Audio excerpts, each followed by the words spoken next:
The BESTOW study was a study to evaluate the use of Tegoprubart, which is antibody directed at CD154 or CD40 ligand, as we like to call it. It's a key molecule in T cell activation that's been shown to be an important pathway in organ rejection.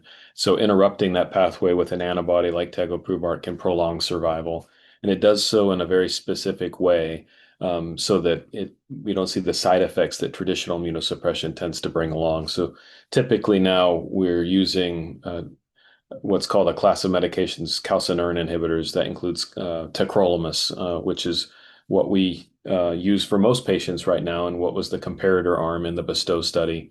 It's an effective immunosuppressant, but it brings along with it many different side effects, including an increased risk of diabetes, some neurologic side effects, an increased rate of cardiovascular disease over time, and more importantly, some effects on the kidney long term. And so typically, when we do a kidney transplant, we're hoping that, of course, that kidney lasts for the life of the individual receiving it. But what we know is that even the best of kidneys over time tend to have damage and scar formation, some of which is related to the therapies that we give, including the calcineurin inhibitor. And so the idea behind the BESTOW trial is to evaluate an immunosuppressant like Tegoprubart that's more specific at inhibiting the immune response to the transplanted organ, and does so more effectively, especially at preventing antibody formation.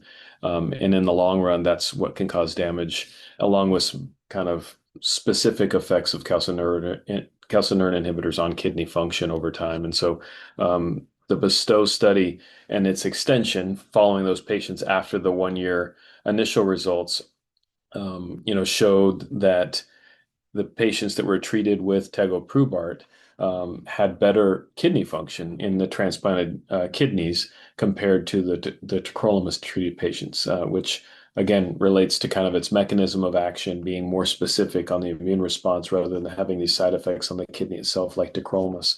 And it also showed that had less of the side effects that we traditionally associate with calcineurin inhibitors, and that includes things like rates of new onset diabetes after transplant, neurologic side effects like tremors or headaches, as well as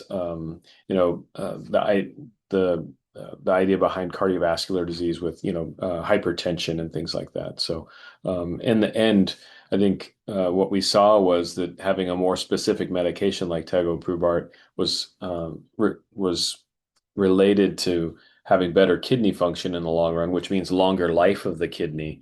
And I think we'll continue to see the benefits of that therapy the longer patients are on it.